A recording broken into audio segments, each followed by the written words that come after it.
السلام علیکم ورحمۃ اللہ وبرکاتہ۔ کیا حال ہے سب کا؟ ویکینڈ اچھا گزرا؟ الحمدللہ۔ نحمده ونصلی علی رسولہ الکریم، اما بعد فاعوذ باللہ من الشیطان الرجیم، بسم اللہ الرحمن الرحیم۔ رب اشرح لی صدری ویسر لی امری واحلل عقدۃ من لسانی یفقهوا قولی۔ الحمد للہ حمد العابدین الشاکرین، ونستغفرک ربنا ونتوب الیک ونتوکل علیک ونثنی علیک الخیر کلہ، انت ربنا ونحن عبیدک۔ ہر قسم کی تعریف اللہ ہی کے لیے ہے، عبادت کرنے والوں اور شکر گزاروں کی حمد وہ سب اللہ ہی کے لیے ہے۔ اے ہمارے رب، ہم تجھ سے ہی بخشش طلب کرتے ہیں اور ہم تیری بارگاہ میں توبہ کرتے ہیں، ہم تجھ پر توکل کرتے ہیں اور ہر خیر کے ساتھ تیری تعریف بیان کرتے ہیں۔ تو ہی ہمارا رب ہے اور ہم تیرے بندے ہیں۔ قل لئن اجتمعت الإنس والجن على أن يأتوا بمثل هذا القرآن لا يأتون بمثله ولو كان بعضهم لبعض ظهيرا۔ پچھلا لیسن جو باب 14 تھا اس میں ہم نے پڑھا علم محکم اور متشابہ۔ پیج 247 پر ایک سوال تھا جو پچھلے سبق سے متعلق ہے، جس کی یہاں کچھ کنفیوژن ہو گئی تھی۔ میں پہلے اس کو واضح کروں گی پھر آگے چلوں گی انشاءاللہ۔ بعض لوگوں کو یہ خیال ہوتا ہے یا یہ وہم ہوتا ہے کہ نعوذ باللہ کتاب اللہ کے اندر کوئی تضاد ہے یا تعارض ہے، کنٹرڈکشن ہے، جبکہ ایسا نہیں ہے۔ اس میں بات کو صحیح طور پر صحیح کانٹیکسٹ میں سمجھنے کی ضرورت ہوتی ہے۔ مثلا ایک مقام پہ فرمایا ما اصابک من حسنۃ فمن اللہ وما اصابک من سیئۃ فمن نفسک، جو بھلائی تجھے پہنچے وہ اللہ کی طرف سے ہے اور جو برائی تجھے پہنچے تو وہ تمہاری طرف سے ہے۔ دوسری جگہ یہ فرمایا اینما تکونوا یدرککم الموت ولو کنتم فی بروج مشیدہ وان تصبهم حسنۃ یقولوا هذه من عند اللہ قل کل من عند اللہ فما لہؤلاء القوم لا یکادون یفقہون حدیثا۔ جہاں کہیں بھی تم ہوگے موت تمہیں پالے گی، اگرچہ تم مضبوط قلعوں میں ہی کیوں نہ ہو، اور اگر انہیں کوئی بھلائی پہنچتی ہے تو وہ کہتے ہیں یہ اللہ کی طرف سے ہے۔ کہہ دیجئے سب کچھ اللہ کی طرف سے ہے۔ ان لوگوں کو کیا ہو گیا ہے کہ وہ کوئی بات سمجھتے نہیں ہیں۔ بظاہر ان دو آیات سے یہ پتہ چلتا ہے کہ وما اصابک من سیئۃ فمن نفسک، کہ جو تمہیں تکلیف آتی تمہارے نفسوں کی وجہ سے ہوتی ہے۔ دوسری جگہ فرمایا قل کل من عند اللہ، ہر چیز اللہ ہی کی طرف سے آتی ہے، تکلیف بھی اور خیر بھی۔ تو ان دونوں آیات کو جمع کیسے کیا جائے، یعنی ان کا تعارض کیسے ختم کیا جائے؟ نمبر ایک یہ کہ بھلائی اور برائی دونوں کا تعلق تقدیر سے ہے، یہ بات سمجھنے کی ضرورت ہے۔ بھلائی اور برائی دونوں کا تعلق کس سے ہے؟ تقدیر سے۔ لیکن بھلائی کا سبب اللہ کا فضل ہے اور برائی کا سبب بندے کا فعل ہے، ٹھیک ہے؟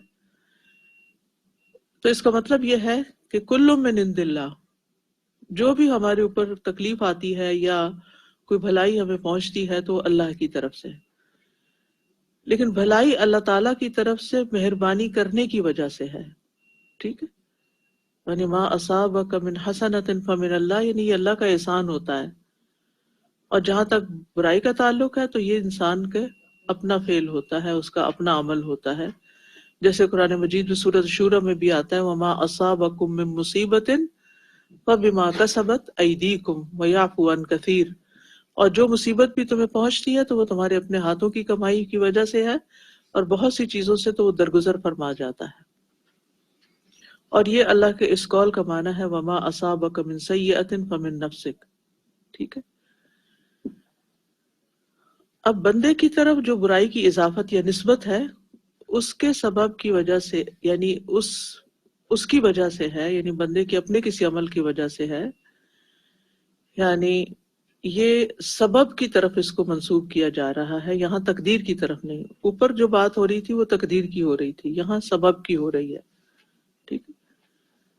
اور خوشحالی اور تکلیف کی نسبت اللہ کی طرف کرنا یہ تقدیر بنانے کی طرف اشارہ ہے، جبکہ حسنہ اور سیئہ سے مراد نعمت اور مصیبت بھی ہے اور اطاعت اور معصیت بھی ہے۔ یعنی پہلی آیت میں حسنہ اور سیئہ نعمتوں اور مصیبتوں کی طرف اشارہ کر رہے ہیں، ٹھیک ہے۔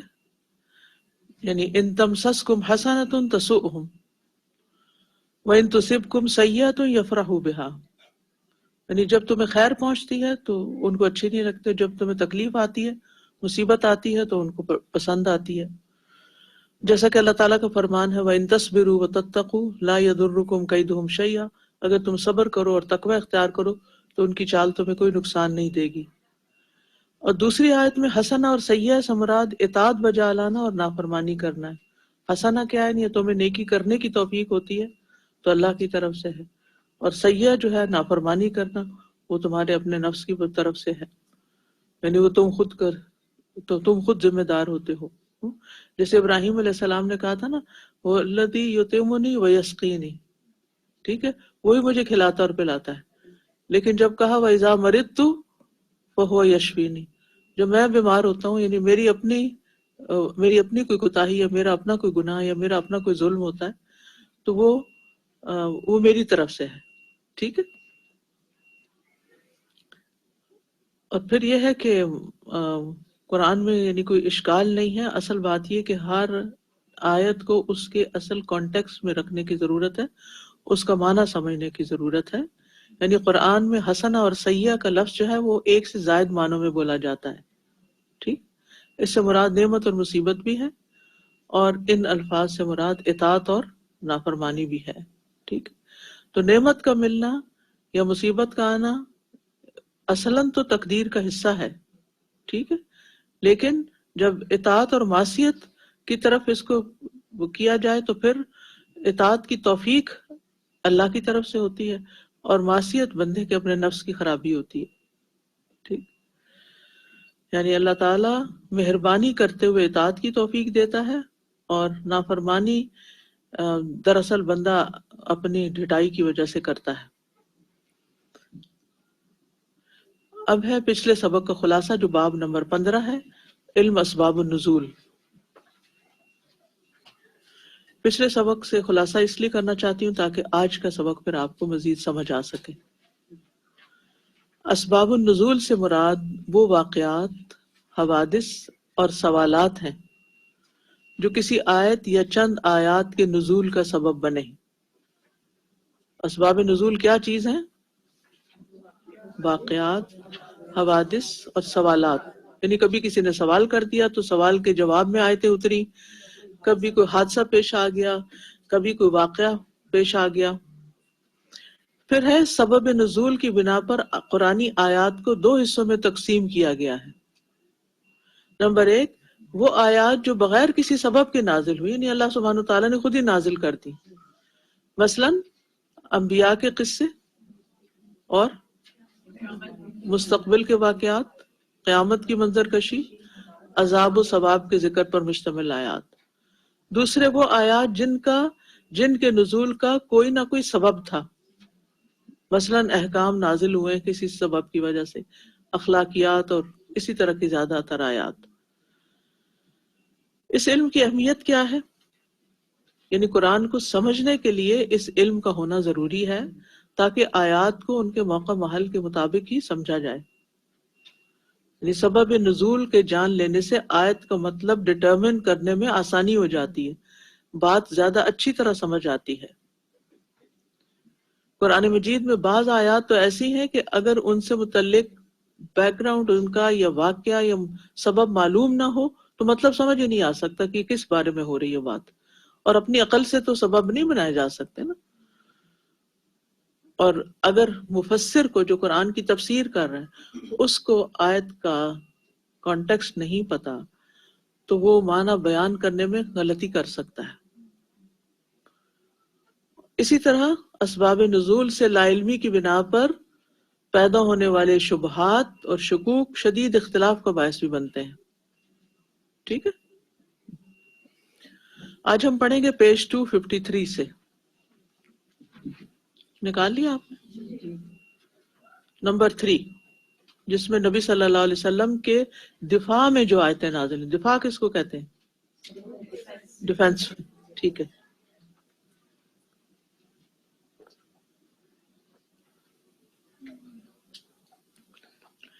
کبھی اللہ سبحانہ تعالیٰ خود ہی رسول اکرم صلی اللہ علیہ وسلم کا دفاع فرما کر آیات نازل فرما دیتے ہیں. مثلا وقال الذین کفروا لولا نزل علیہ القرآن جملۃ واحدہ کذالک لنثبت به فؤادک ورتلناہ ترتیلا. اور ان لوگوں نے کہا جنہوں نے کفر کیا، یہ قرآن اس پر ایک ہی بار کیوں نہ نازل کر دیا گیا، اسی طرح ہم نے اتارا تاکہ ہم اس کے ساتھ تیرے دل کو مضبوط کریں. اور ہم نے اسے ٹھہر ٹھہر کر پڑھا، خوب ٹھہر ٹھہر کر پڑھنا. ٹھیک، تو مقصد کیا تھا؟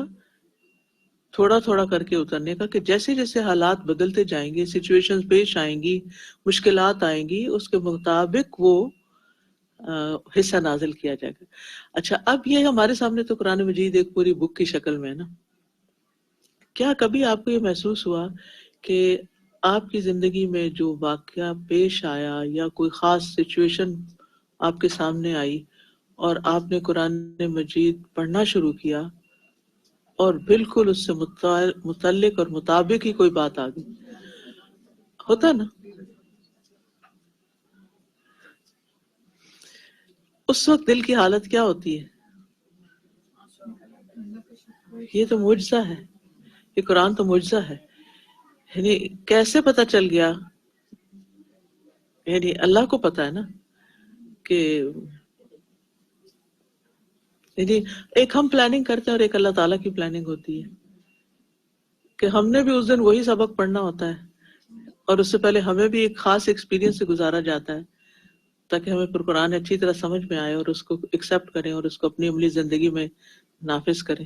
ٹھیک ہے، تو چاہے اس وقت تھوڑا تھوڑا کر کے آ رہا تھا یا ہم جو تھوڑا تھوڑا کر کے پڑھ رہے ہیں وہ ساتھ کے ساتھ فائدہ دیتا ہے. اسی لیے منع کیا گیا نا کہ ایک دن یا ایک رات میں پورا قرآن نہیں ختم کر دو. ٹھیک ہے نا، یا میکسیمم 3 days، یا پھر اس کے پسندیدہ تو یہ ہے کہ 7 days میں یا پھر 10 days یا پھر 30 days میں قرآن مجید مکمل ہو جائے. تو اللہ تعالیٰ نے فرمایا کہ ہم کیوں تھوڑا تھوڑا کر کے اتار رہے ہیں، لِنُثَبِّتَ بِهِ فُؤَادَكَ، تاکہ اس کے ذریعے ہم آپ کے دل کو مضبوط کریں، جما دیں. یعنی آپ کو اگر گھبراہٹ ہو رہی ہو، کسی چیز کی تکلیف اور پریشانی ہو، اور اتنے میں آپ کو ایسی آیت پڑھے جس میں بہت بڑے ریوارڈ کی بات ہو رہی ہو، تو ایک دم آپ خوش ہو جاتے ہیں کہ اللہ تعالیٰ نے میرے درجے بڑھانے تھے، اس لیے مجھ پہ یہ تکلیف آئی ہے. تو تکلیف ہلکی ہو جاتی ہے پھر. تو اسی لیے جو لوگ قرآن سے مسلسل تعلق رکھتے ہیں اور سمجھ کا تعلق رکھتے ہیں، ان کی زندگی پرسکون رہتی ہے، وہ چاہے کسی طرح کے بھی حالات سے گزر رہے ہوں. پھر آگے ہے کہ اسی طرح آیات افک میں جو حضرت عائشہ رضی اللہ عنہ پر الزام لگا تھا، واقعہ افک، رسول صلی اللہ علیہ وسلم کی حرمت کے تقدس کا دفاع کرتے ہوئے، تقدس ہے پاکیزگی، جھوٹ گھڑنے والوں کے غلط اور توہین آمیز الفاظ کو رد کیا.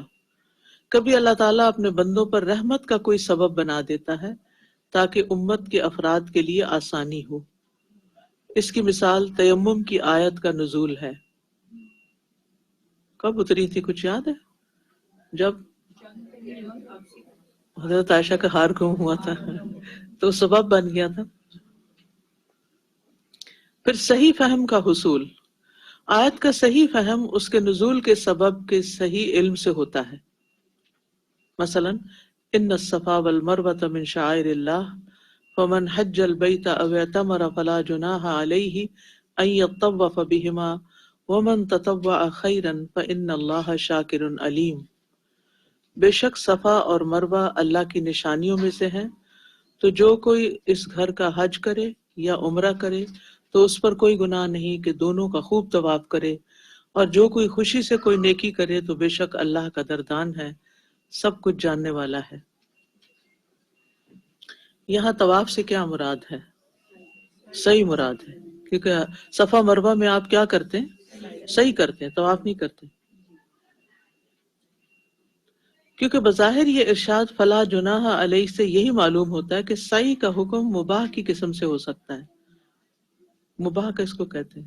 الاؤڈ۔ صحیح بخاری حدیث 1648 میں عاصم بن سلیمان سے روایت ہے، میں نے انس بن مالک رضی اللہ عنہ سے صفا اور مروہ کے بارے میں سوال کیا تو انہوں نے فرمایا، ہم سمجھتے تھے کہ ان کے درمیان صحیح کرنا جاہلی عادات میں سے ہے، یعنی ان کے درمیان، صفا مروہ کے درمیان صحیح کرنا جاہلی عادات میں سے ہے۔ جب اسلام آیا تو پھر ہم ان کے بارے میں خاموش رہے۔ آخر اللہ تعالیٰ نے یہ آیت اتار دی، ان الصفا والمروہ من شعائر اللہ۔ ٹھیک ہے، اس سے معلوم ہوا کہ گناہ کی نفی صحیح کے اصل حکم کی وضاحت کے لیے نہیں ہے، کہ صحیح کرنا تو مباح ہے، جائز ہے، یہ نہیں کہ صحیح کرو کوئی گناہ نہیں کہ صحیح کرو، یعنی پہلے صحیح کرتے تھے تو گناہ تھا، یہ نہیں مقصد، بلکہ حرج کی نفی کے لیے، جس کی وجہ سے وہ رک گئے تھے، اس لیے کہ وہ سمجھتے تھے کہ ان کے درمیان صحیح جاہلی دور کی عادات ہیں۔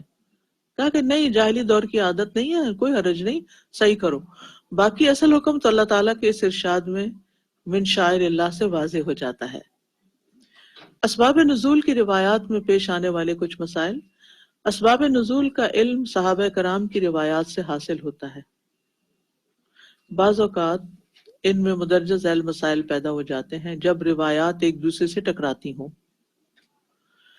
یعنی اسباب نزول ہم کہاں سے لیتے ہیں؟ تاریخ سے لیتے ہیں، حدیث کی کتابوں سے لیتے ہیں، وہ واقعات، ان کو ہم سبب بناتے ہیں، ٹھیک ہے۔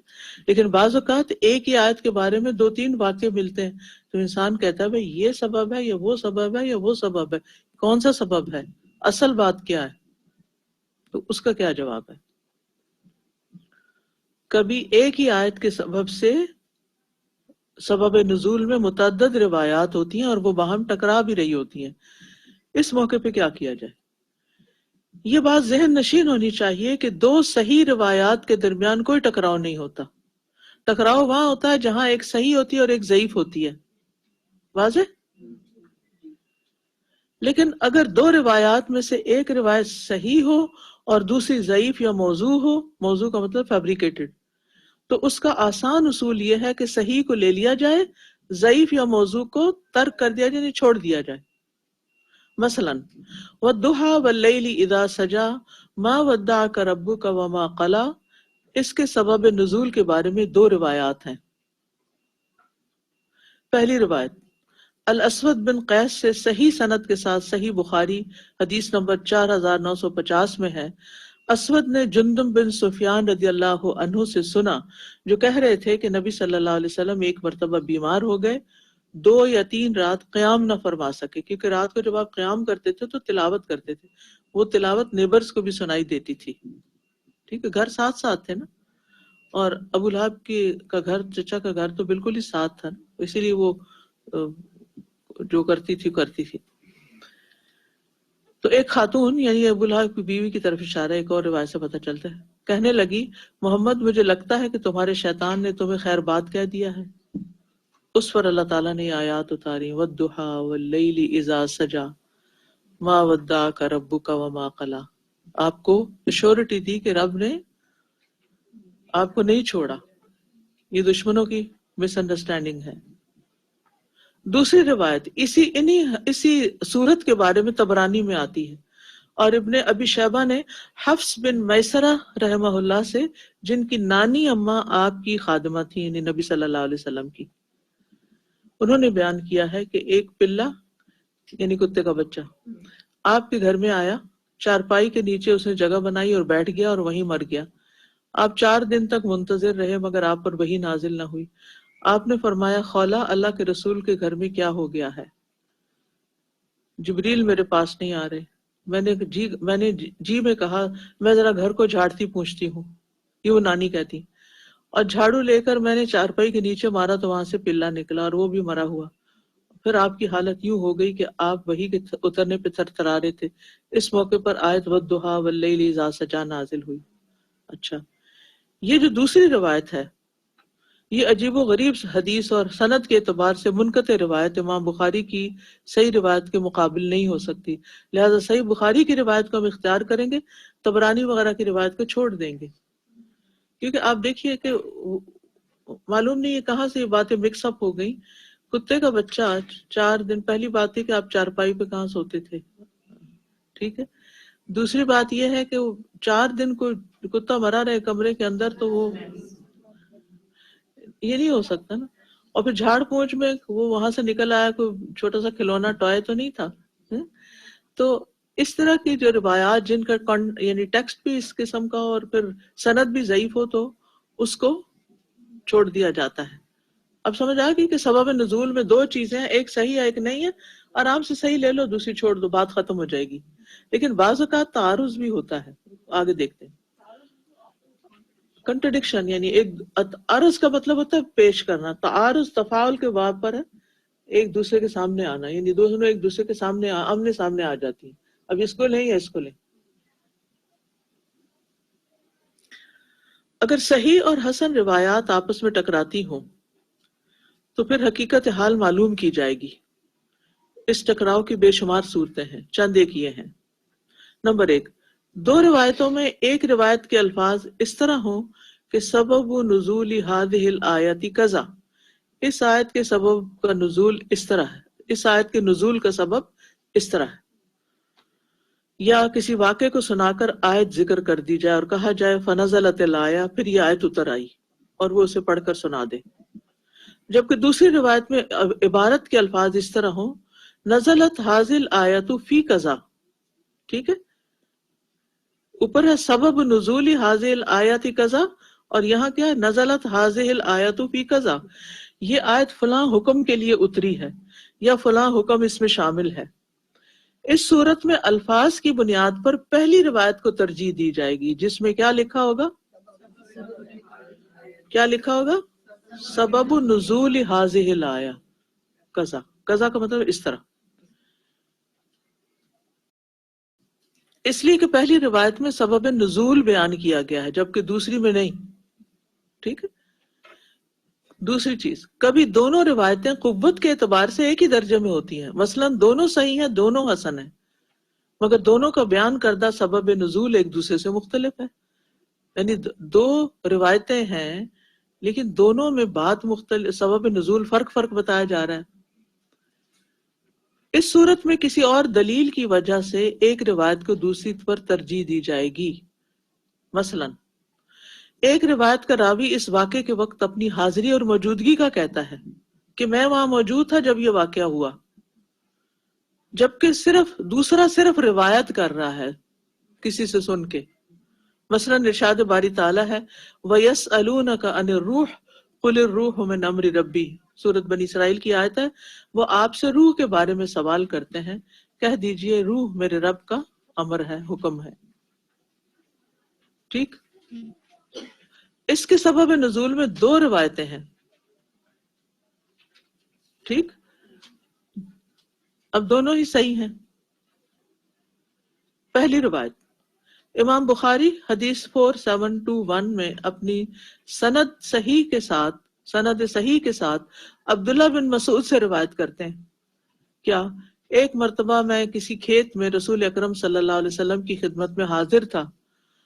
آپ کھجور کے تنے سے ٹیک لگائے بیٹھے تھے. چند یہودی وہاں سے گزرے، آپ کو دیکھتے ہی ایک دوسرے سے کہنے لگے اس نبی سے روح کے بارے میں پوچھو. آپ صلی اللہ علیہ وسلم سے انہوں نے آ کر روح کے بارے میں سوال کیا. آپ انہیں جواب دیے بغیر خاموش رہے. میں نے آپ کی حالت دیکھ کر جان لیا کہ آپ پر وحی نازل ہو رہی ہے. میں اپنی جگہ کھڑا ہو گیا اور آپ پر وحی اتری وَيَسْأَلُونَكَ عَنِ الرُّوحِ. اب عبداللہ بن مسعود اس واقعے کے کیا ہیں، عینی شاہد ہیں. پوری ڈیٹیل بتا رہے ہیں کہ میں نے یہ دیکھا یہ ہوا. اب یہ جو ہے زیادہ اوتھینٹک ہوگی بنسبت ایک دوسری روایت کے جو امام ترمذی نے اپنی سنن میں 314 سے بیان کی ہے، ابن عباس رضی اللہ عنہ سے روایت کی ہے۔ ابن عباس کیا کہتے ہیں؟ قریش مکہ نے یہود سے کہا کوئی ایسا سوال ہمیں دو کہ ہم بھی محمد سے پوچھ سکیں۔ انہوں نے کہا آپ سے روح کے بارے میں پوچھو، تو انہوں نے پوچھا اور آپ پر یہ وحی نازل ہوئی، وَيَسْأَلُونَكَ عَنِ الرُّوحِ۔ ٹھیک ہے، اب یہ اس واقعے کو صرف ایسے ہی بیان کر رہے ہیں کہ یہ ایسے ہوا۔ پہلی روایت میں ابن مسعود رضی اللہ عنہ کا یہود کے سوال کے وقت حاضر ہونا مذکور ہے، جبکہ ابن عباس کی روایت یہ ذکر نہیں کرتی کہ قریش کے سوال کے وقت ابن عباس رضی اللہ عنہ موجود تھے۔ اس بنا پر پہلی روایت کو دوسری روایت پر ترجیح دی جائے گی۔ تیسری چیز، کبھی سند کے اعتبار سے دو روایتیں صحیح ہوتی ہیں اور دوسری طرف دونوں واقعات کے درمیان وقت اور زمانے کا فرق بھی نہیں ہوتا، سیم پیریڈ آف ٹائم ہوتا ہے جب یہ دونوں چیزیں پیش آئی ہوتی ہیں، یعنی دونوں واقعات کے بعد ہی آیت اتری ہو۔ اس صورت میں ہر واقعہ سبب نزول شمار ہوگا، یعنی دونوں واقعات سبب بن سکتے ہیں پھر الگ الگ۔ کیوں؟ کون بتائے گا؟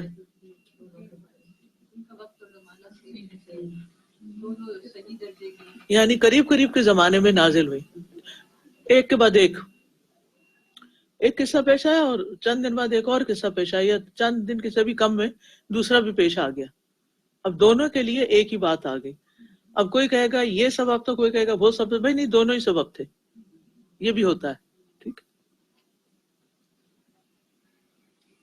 کبھی سند کے اعتبار سے دو روایتیں صحیح ہوتی ہیں اور دوسری طرف دونوں کے واقعات کے درمیان وقت اور زمانے کا فرق بھی نہ ہو، یعنی دونوں واقعات کے بعد ہی آیت اتری ہو۔ اس صورت میں ہر واقعہ سبب نزول شمار ہوگا۔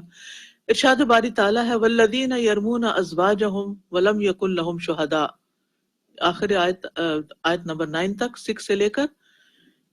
ان آیات کا سبب نزول دو مختلف روایتیں ہیں۔ یہ لعان کا واقعہ ہے، ٹھیک ہے۔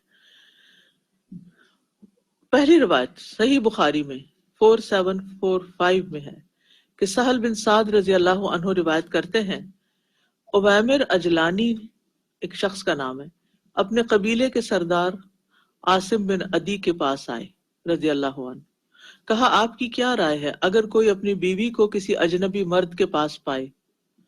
غیرت میں آ کر آدمی اگر اس اجنبی کو قتل کر دے تو تم اس کے بدلے میں اسے قتل کر دو گے؟ اگر یعنی اس بیوی جس مرد کے پاس تھی، اگر بیوی کا ہسبینڈ جو ہے وہ اس مرد کو قتل کر دے تو تم ہسبینڈ کو ہی قتل کر دو گے قصاص میں، بدلے میں؟ یا وہ کیا کرے پھر؟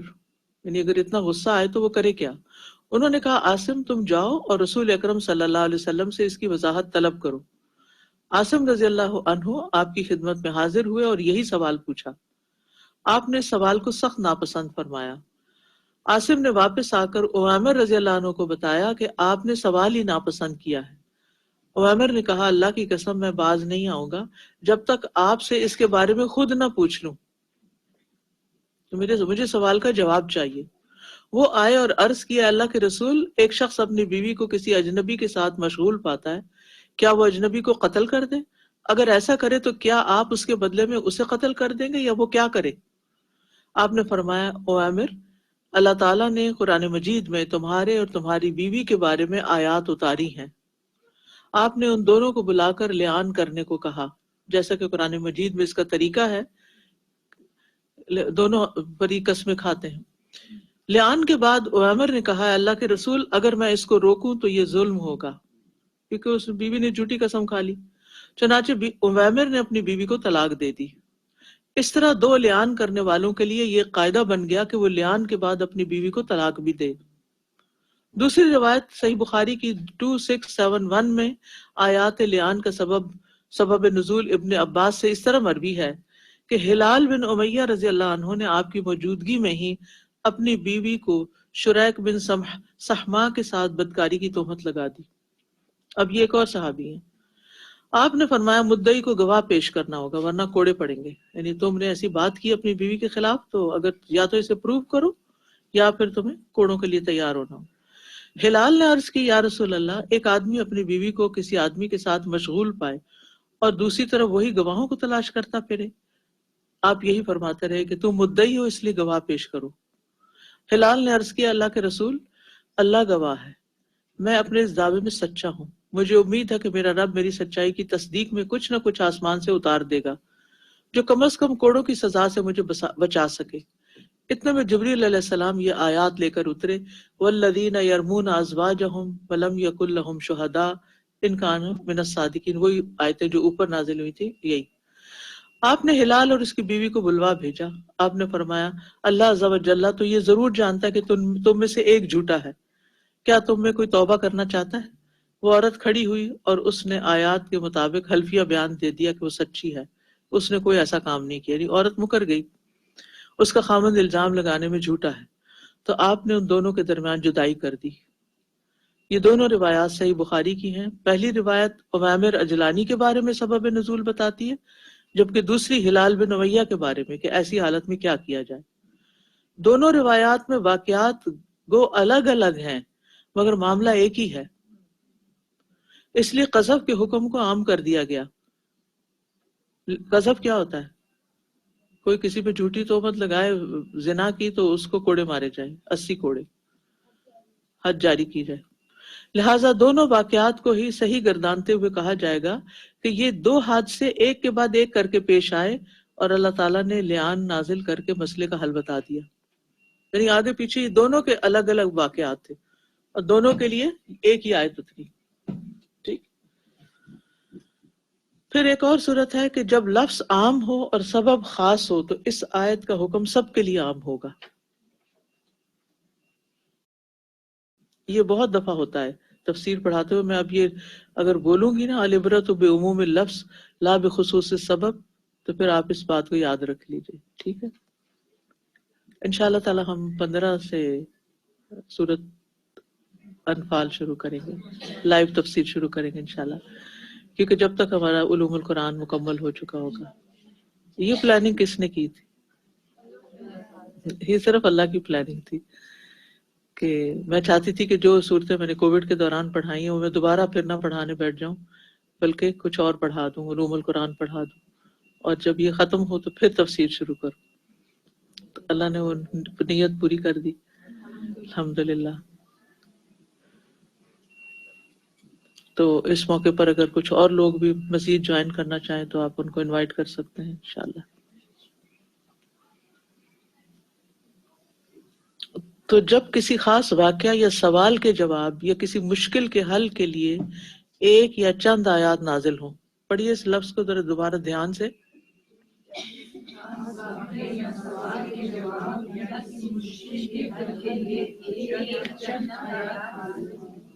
مگر ان میں لفظ یا حکم عام ہو. ٹھیک نہیں، اب بس اتنا کافی ہے. یعنی مگر ان میں لفظ یا حکم عام ہو. ٹھیک ہے. ایک آیت نازل ہوئی، یہ چند آیتیں نازل ہوئی، لیکن واقعہ خاص تھا مگر حکم عام تھا. واقعہ خاص حکم عام، بس اس بات کو یاد رکھیے. یعنی کوئی خاص واقعہ تھا جب نازل ہوئے، لیکن وہ اس طرح نازل ہوا کہ وہ سب کے لیے ہو گیا، صرف ان کے لیے نہیں ہے جو اس وقت کے لوگ تھے. جی ہاں، نیز مستقبل میں بھی جیسا ہو، اگر ایسا ہوگا تو ایسی صورتحال پیش آ سکتی ہو تو علماء تفسیر نے یہ اصول اخذ کیا، العبرۃ بعموم اللفظ لا بخصوص السبب. متعارف یہ اصول متعارف کرایا کہ خاص سبب کی بجائے یعنی اسپیسیفک ریزن کی بجائے لفظ کے عام مفہوم کو معتبر سمجھا جائے، یعنی درست سمجھا جائے. اگر کوئی اس کا پیچھے واقعہ نہیں بھی بتاتا اور ویسے ہی تفسیر کر دیتا ہے تو ٹھیک ہے، کوئی بات نہیں. یعنی جب کوئی آیت کسی خاص سبب کے لیے نازل ہوئی مگر اس کے الفاظ عام ہیں تو اس کا حکم بھی اپنے سبب کی وجہ سے عام ہوگا، کیونکہ قرآن مجید عام شریعت کو لے کر نازل ہوا ہے اور ساری امت کے لیے ہے، مثلا ربا، رجم، زہار وغیرہ کے احکام. اب اگر کوئی یہ کہے کہ ان آیات کا حکم تو آپ کے زمانے میں فلاں مجرم یا مجرمہ کے لیے تھا تو یہ بات درست نہ ہوگی، بلکہ یہ قرآن مجید کا عام حکم ہے اور ہمیشہ کے لیے نافذ العمل ہے. کیونکہ کچھ لوگوں نے یہ اٹیمپٹ بھی کی ہے کہ مثلاً پردے کی آیات کو منافقین کے ساتھ جوڑ دیا کہ پردہ اس وقت عورتوں کو اس لیے کرنے کا کہا گیا کیونکہ مدینے میں منافق لوگ تھے تو وہ مسلمان عورتوں کو تنگ کرتے تھے، تو اس لیے مسلمان عورتوں کو کہا گیا کہ اپنے آپ کو ڈھانپ کے رکھیں. آج کے دور کے لیے نہیں ہے، ٹھیک ہے. اس وقت تو منافق تھے، آپ تو سپر منافق ہوں گے.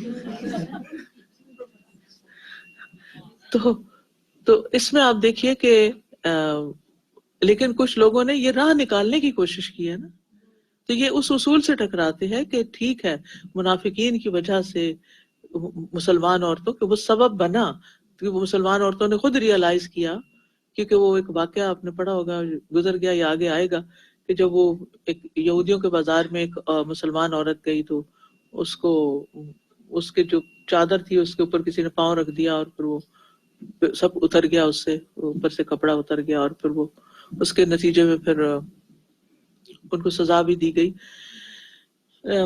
تو اس طرح کے واقعات تو پیش آ رہے تھے، اور سورۃ الاحزاب میں منافقین کے بارے میں بہت کچھ کہا گیا ساتھ ساتھ، لیکن اس کا یہ مطلب نہیں کہ پردے کا حکم صرف مدینہ والوں کے لیے تھا، وہ تو عمومی حکم ہے. اب ہے مصادر اسباب نزول. آیات کا سبب جاننے کے لیے حسب ذیل کتب سے مدد لی جا سکتی ہے. کتب تفسیر، تفاسیر میں الحمدللہ علماء نے اسباب کو جمع کر دیا ہے. ایسی تفسیریں جن میں مفسرین کرام آیات کے اسباب نزول کو بھی لکھتے ہیں، مثلا تفسیر ابن کثیر، تفسیر ابن جریر طبری وغیرہ.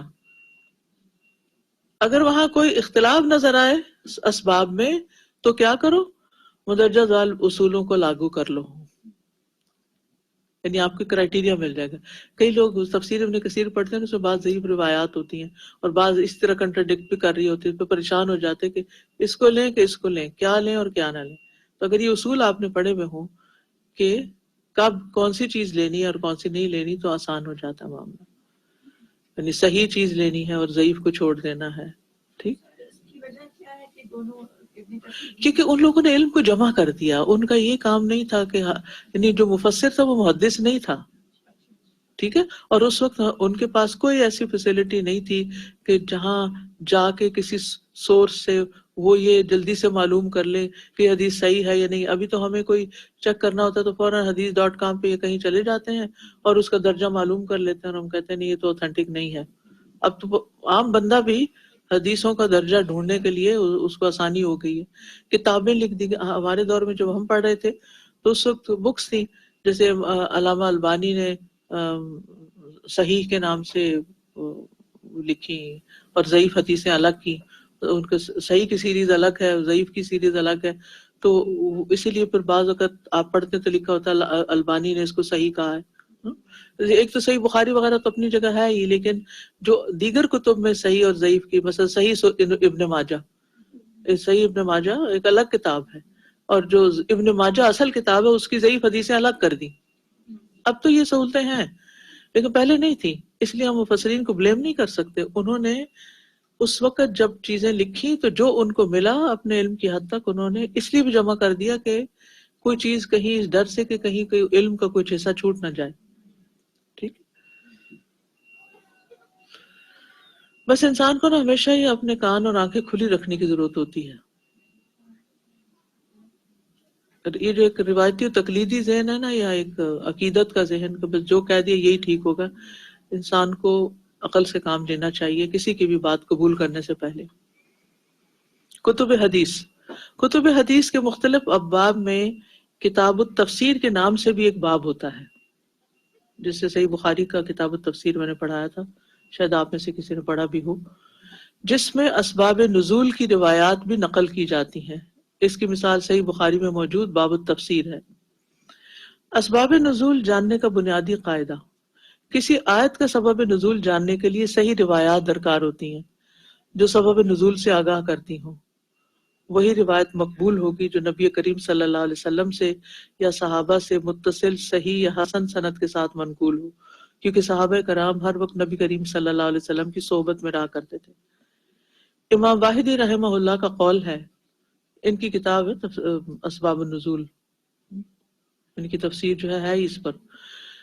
قرآن کریم کے اسباب نزول کی بابت بجز یعنی سوائے ان لوگوں کی ہدایت اور سماعی بیان یعنی سنی ہوئی جنہوں نے قرآن کو بچشم خود دیکھا یعنی اپنی آنکھوں سے نازل ہوتے دیکھا اور اسباب نزول میں درک پیدا کیا یعنی سمجھا اچھی طرح، وما ادراک درک، اور اس علم کی تحقیق کی، کوئی دوسری بات کہنا ہرگز جائز نہیں۔ یہ انہوں نے ایک بڑی اہم بات کر دی ہے، کیا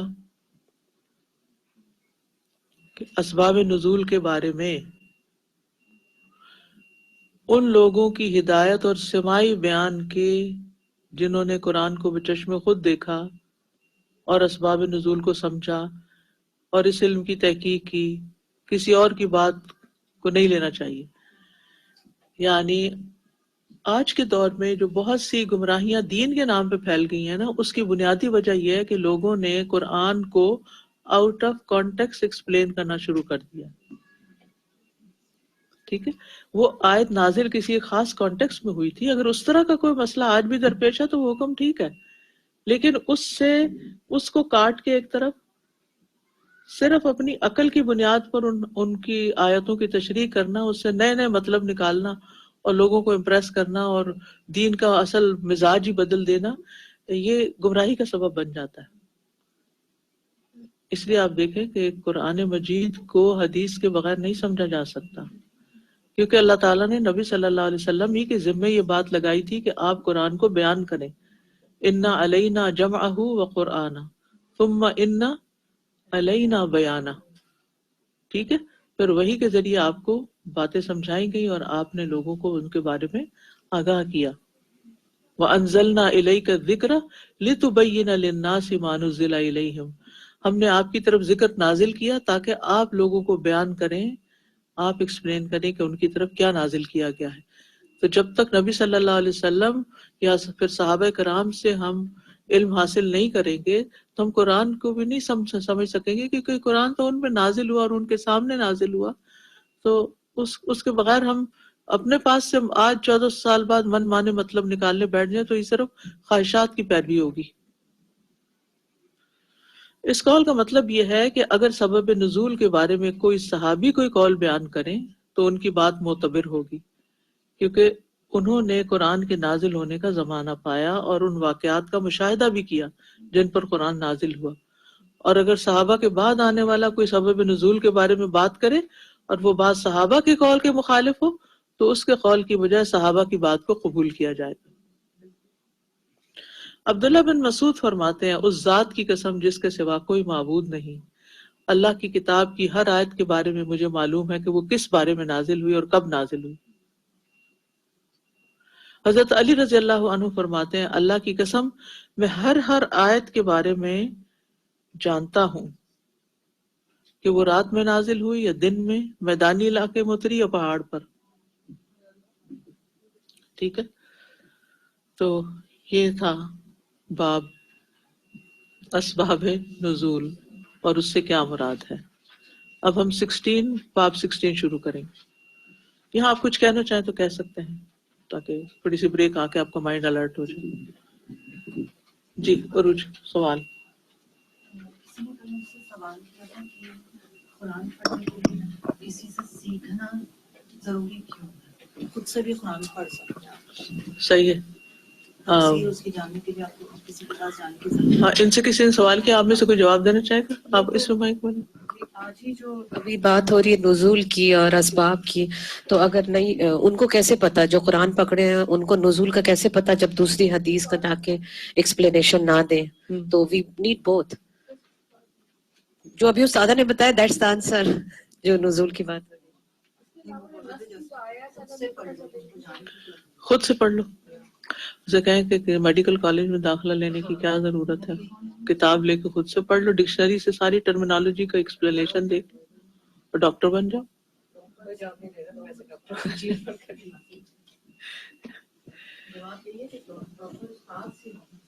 دیکھیے، اللہ تعالیٰ چاہتے تو کتاب کی شکل میں نبی صلی اللہ علیہ وسلم کو کتاب قرآن مجید دے دیتے، لیکن کون لے کر آئے؟ جبریل لے کر آئے۔ ٹھیک ہے، جبریل کو کس نے سکھایا؟ اللہ تعالیٰ نے۔ اور پھر صحابہ کو کس نے سکھایا؟ آپ نے یہ تھوڑی کہا کہ یہ میں نے لکھوا دیا ہے، پڑھ لو بیٹھ کے سارے اپنا اپنا۔ ایک دوسرے کو خود ہی سنا دو. ان کو خود سنایا اور جو بات سمجھ نہیں آئی سمجھایا. ایک میں چھوٹی سی بات اس بارے میں کہنی چاہوں، کیونکہ میں بھی بہت سے لوگ ایسے ہیں جو بات کر رہے ہوتے ہیں کہ آپ ٹرانسلیشن بس پڑھ لیں آپ کو سمجھ میں آ جاتا ہے، لیکن تفسیر یا ٹرانسلیشن کی جب بات ہوتی ہے، ہم کوئی بھی چیز پڑھتے ہیں تو ہم اپنی عقل کے مطابق پڑھتے ہیں. ہاں، خود اپنے جو ہم اندر ہے نا جتنی اس کو ہمارا علم اس ہے اپنے لینس کے مطابق اپنی دیکھتے ہیں. اینک سے دیکھتے ہیں، اپنی عقل کے مطابق اس کو پڑھ رہے ہوتے ہیں، تو ہمیں بس وہی سمجھ میں آ رہا ہوتا ہے جو ہماری عقل ہمیں سمجھا رہی ہوتی ہے، یا پھر ہم جو خود سمجھنا چاہتے ہیں جو ہمارے فیور میں ہوتا ہے. بالکل جب ہم کسی استاد سے پڑھتے ہیں تو اس کی تحقیق، اس کا علم ہم سے کہیں، انہوں نے عمریں لگائی ہوئی ہوتی ہیں. بالکل ایون اگر ہم یہ کتابیں ہی جو پڑھ رہے ہوتے ہیں، عمریں انہوں نے اپنی اسی کام میں لگائی ہوئی ہوتی ہیں. وہ جب ہمیں کچھ پڑھا رہے ہوتے ہیں تو ہم کیوں، جیسے آپ کچھ پڑھا رہی ہوتی ہیں، ہمیں ایک دم سے لگتا ہے جیسے بلب جل گیا، یہ تو میں نے سوچا ہی نہیں تھا، اچھا اس کا یہ مطلب بھی ہو سکتا ہے. تو مجھے اس بات کا یہ مطلب سمجھ میں آتا ہے. پھر ایک اور بات، عمومی بات یہ بھی ہے کہ کوئی بھی کام جو صرف ہم اپنے اون پہ کرنے لگتے ہیں نا، اس میں کوئی پابندی نہیں ہوتی، کوئی ہم پہ پوچھنے والا نہیں ہوتا، کوئی ہمارا پیچھا کرنے والا نہیں ہوتا کہ کیا یا نہیں. جس دن دل چاہا کر لیا، جس دن نہیں دل چاہا نہ کیا، تو وہ کام ہو نہیں پاتا. سر جی، ایک بہت چیز جس سے مجھے یہ سمجھ آتی ہے کہ اب کچھ بھی کر لینا خود، لیکن آپ جو استاد سے پڑھتے ہیں اور جو آپ کو ریفلیکشن کرنا آتا ہے نا آیات کا، وہ آپ خود سے نہیں کر سکتے. تو وہ اس سے بڑا فائدہ ہے کہ آپ جو استاد سے پڑھنے کے ساتھ آپ کو زندگی میں آپ کی تربیت ہوتی ہے اور آپ وہ چیز اپنی زندگی میں اپلائی کر سکتے. اور ایک یہ بھی یاد رکھنا چاہیے کہ ہمارے دین کا مزاج جو ہے نا، وہ ہوائی باتیں کرنے کا نہیں ہے کہ عقلی گھوڑے دوڑاؤ اور یہ ہو سکتا ہے، یہ پاسبلٹی ہے، یہ فلاں ہے، یہ ہو گیا ہوگا، اس طرح کی باتیں نہیں. دلیل سے بات کرو. اور پھر دلیل یہ کہ تم نے یہ بات کہاں سے لی، واٹس دا سورس. یعنی اگر کوئی آیت کی تفسیر کرتا ہے اور اس کی دلیل نہیں دیتا تو اس کی بھی بات نہیں لی جا سکتی. کچھ لوگ ہوتے ہیں، آگے انشاءاللہ اب علم تفسیر ہی آ رہا ہے، تو اس میں پھر آپ یعنی اس بات کو دیکھ سکتے ہیں کہ جی ڈیپتھ میں بھی نہیں جا سکتے. اور اس کے علاوہ ایک اور چیز بھی ہے جو آج ہی میں پڑھ رہی تھی تو مجھے بڑی اچھی لگی. خلیفہ ابو جعفر منصور سے کسی نے کہا، دنیا کی کوئی ایسی لذت جو آپ کو نہ مل سکی ہو. یعنی آپ خلیفہ ہیں، بادشاہ ہیں، ہر چیز آپ کے لیے حاضر ہے، آپ تو کوئی ایسی چیز جس کا مزہ ابھی تک آپ نے نہیں چکھا، وہ کیا ہے؟ کہنے لگے ایک خواہش رہ گئی ہے، وہ یہ کہ میں محل سے باہر ایک بینچ پہ بیٹھا ہوں اور میرے ارد گرد علماء حدیث ہوں. مستملی کہہ رہا ہو، مستملی ہوتا ہے جو املا لکھواتا تھا، کیونکہ اس زمانے اسپیکر نہیں تھے، لاکھ کی مجلس بھی ہوتی تھی. تو استاد بولتا تھا، وہاں ایک شخص سن کے آگے بولتا تھا، اس سے آگے بولتا تھا. اس طرح سارے مجمع کو ڈائریکٹ، پھر ان کو شرف ہوتا تھا کہ ہم نے استاد کو دیکھا اور مجلس اٹینڈ کی ہم نے، ٹھیک. اور پھر بعد میں وہ کمپیریزن کرتے تھے. وہ چائنیز کے ساتھ سناتے کہ ایک بات یہاں سے شروع ہوئی اور آخر میں کچھ بدل گئی، ایسے کانوں میں نہیں باتیں کرتے تھے. جب مثلاً ایک شخص کو اپوائنٹ کیا ہوا کہ آپ نے استاد کی بات دہرانی ہے، اگر وہ غلط دہراتا تو نیچے سے کوئی نہیں پکڑے گا اس کو، وہ اپنے پاس سے کچھ شامل کر لے گا. تو اس میں وہ مثال نہیں وہ آتی کہ ایک کان میں بات کی اس نے، دوسرے کے وہی بات کی، ریپیٹ کرتے کرتے بات بدل گئی. تو یہ بہانہ کرتے ہیں لوگ کہ اس طرح حدیثیں بدل گئی ہوں گی کہ استاد کی آواز تو سب کو نہیں پہنچی. نہیں، استاد کے آگے جو ریپریزنٹیٹو مستملی جن کو کہتے ہیں، وہ آگے پہنچاتے تھے بات، اور وہ بھی اونچا لاؤڈلی بولتے تھے. اب جب وہ لاؤڈلی بولتے تھے، ادھر والے ہی سنتے تھے یا پیچھے والوں کو بھی کچھ آواز آتی ہوگی؟ پیچھے والوں. اور اگر ایک بندہ بیٹھا ہوتا تھا یا کئی بیٹھے ہوتے تھے، تو کئی لوگوں میں سے کوئی بھی اللہ کا بندہ یہ نہیں کہتا تھا مستملی تم نے تو کیا کہہ دیا، یہ تو یوں نہیں بات.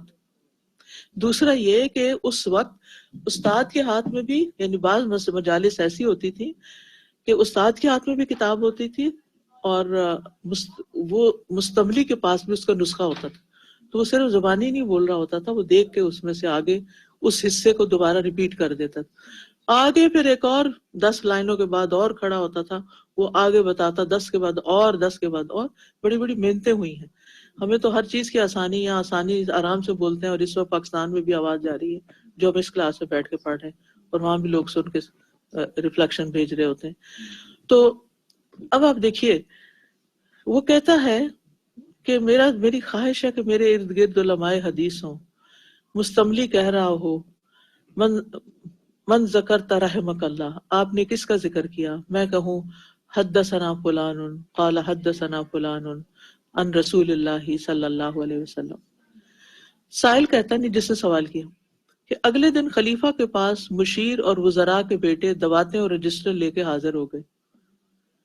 ابو جعفر نے کہی کہ آپ ہمیں حدیث لکھوائیں. ابو جعفر نے انہیں کہا, جن حدیث والوں کو میں نے مراد لیا تھا وہ تم نہیں ہو, بلکہ میری مراد وہ لوگ ہیں جن کے پاؤں علم حدیث کے حصول اور علماء حدیث سے سماع یعنی سننے کے لیے ایک شہر سے دوسرے شہر کی لمبی مسافت طے کرتے کرتے کپڑے خاک آلود ہوئے اور پھٹ گئے.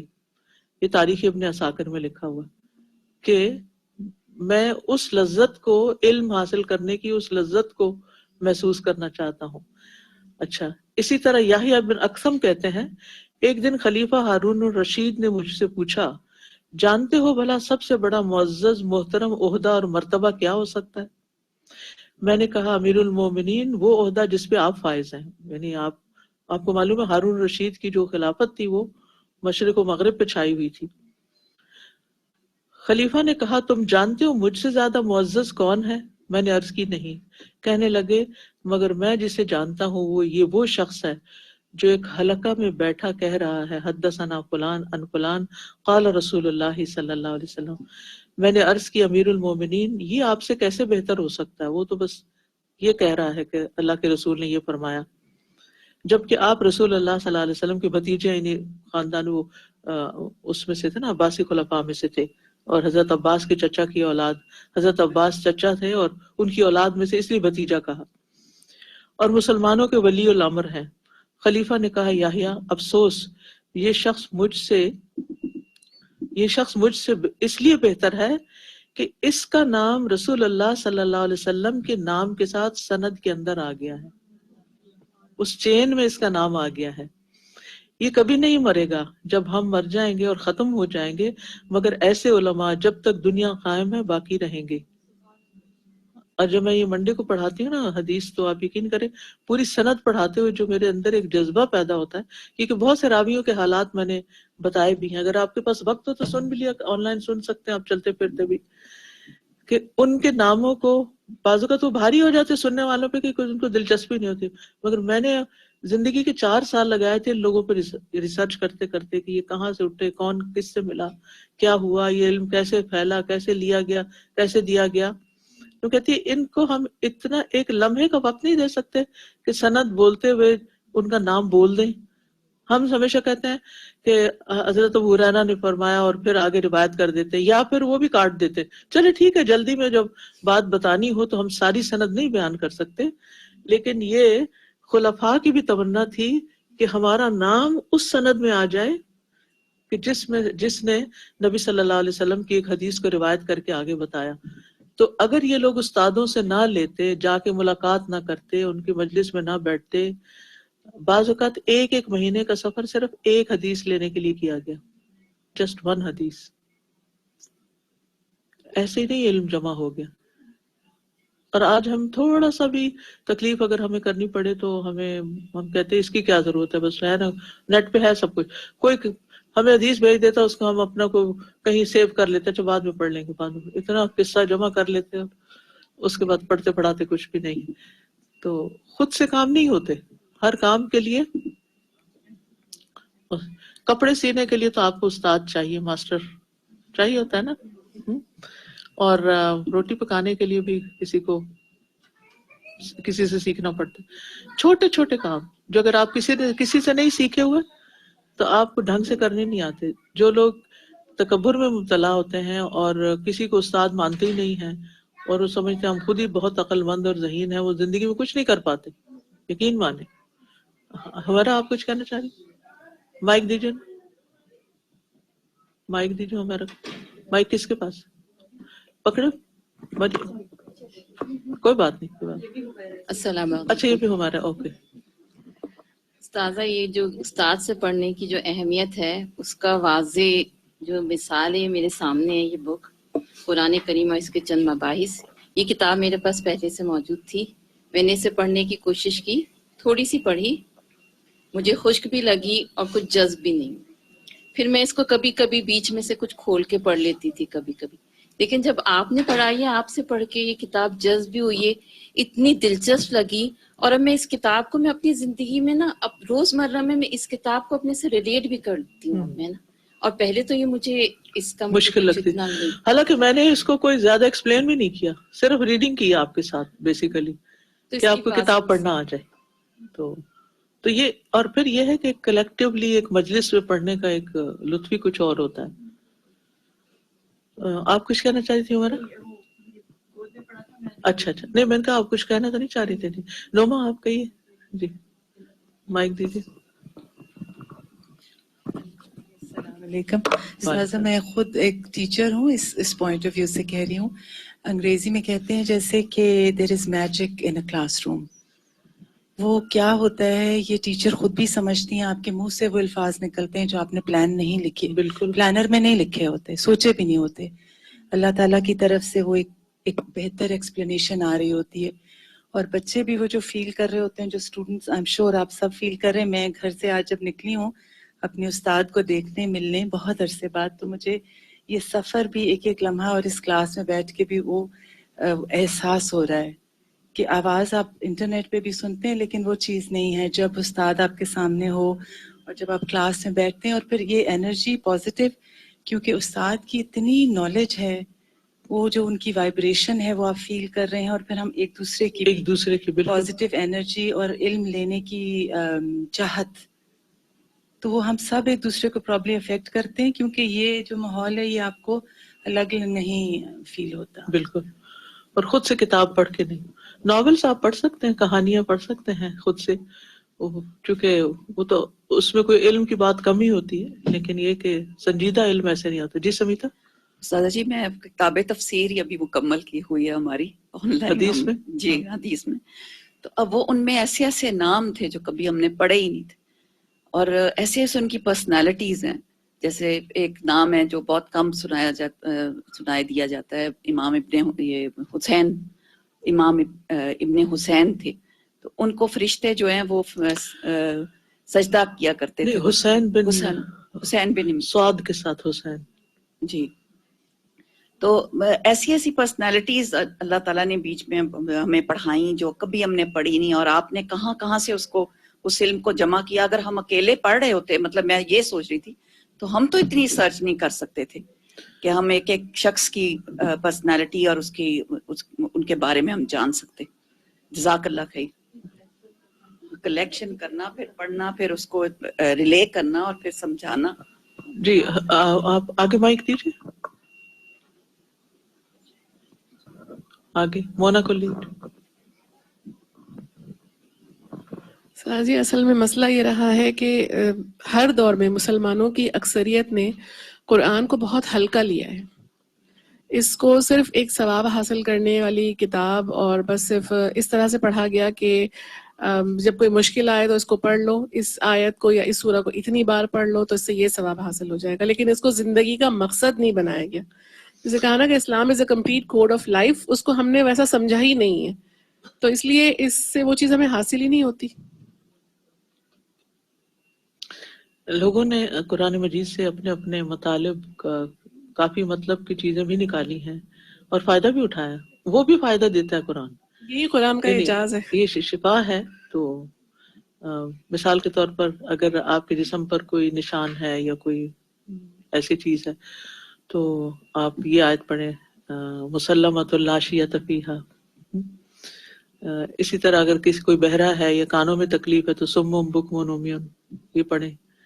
یا تو لوگ لفظ کے ساتھ لفظ ریلیٹ کر کے آپ کو وظیفے بتاتے ہیں اور وہ کام کر جاتے ہیں. ایسا نہیں کہ نہیں کرتے، اس کا فائدہ ہوتا ہے، وہ شفا تو ہے نا. لیکن ہم صرف دنیاوی مسائل کے حل کرنے کے لیے کچھ آیتیں سلیکٹ کر لیتے ہیں، لیکن جو بڑی چیز آپ کو جنت کی طرف لے جانے والا راستہ ہے یہ، وہ منزل نہیں بناتے، اس کی طرف نہیں اسٹرگل کرتے، کیونکہ ہم اسی گن چکر میں ہیں کہ یہاں کے مسائل حل ہو جائیں. جی کمل.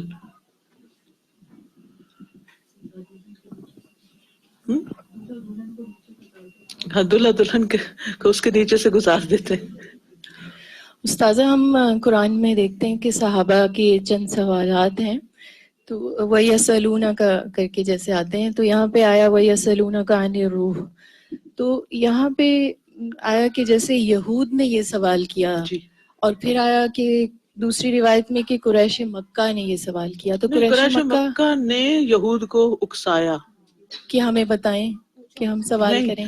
وہ ٹیسٹ کر، اچھا آپ نے کبھی دیکھا ہوگا کہ کچھ لوگ نا صرف استاد کو ٹیسٹ کرنے کے لیے آتے ہیں، وہ irrelevant سوال کرتے ہیں تاکہ پتہ چلے کہ کتنے پانی میں ہیں، ٹھیک ہے، کتنا نالج ہے ان کا. تو یہود بھی نبی صلی اللہ علیہ وسلم کو مختلف طریقے سے یعنی ٹیسٹ کرتے رہتے تھے. تو یہ سوال صحابہ کی طرف سے ہوا ہے یا پھر نہیں، صحابہ کی طرف سے نہیں تھا، نہیں. کسی اور کی تھا، آؤٹ سائڈر کی طرف سے. ریحانہ کو دے دیجیے. جی